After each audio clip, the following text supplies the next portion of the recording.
Hi, my name's Juliet, and today I'm going to show you how to make a text reflection in Shotcut. Here I have a plain white background as the bottom layer, and my text formatted on a transparent layer, and then duplicated, which is difficult to see because the text items are on top of each other.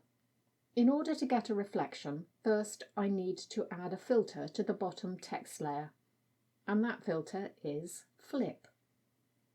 This is a very simple filter. It has no options.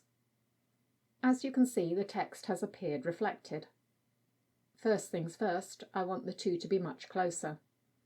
Here you can change one or the other or both, depending on what else is on your page.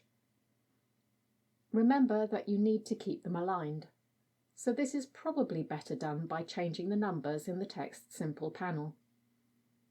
Also, because the reflection is flipped, the measurements are calculated from the bottom of the page for the flipped title. Now, reflections on plain backgrounds are usually depicted in a grey colour, so I'm going to change that in the text simple filter.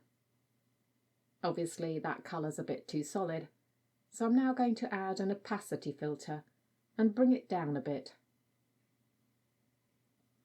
How much tweaking you need to do here will depend on what background you have.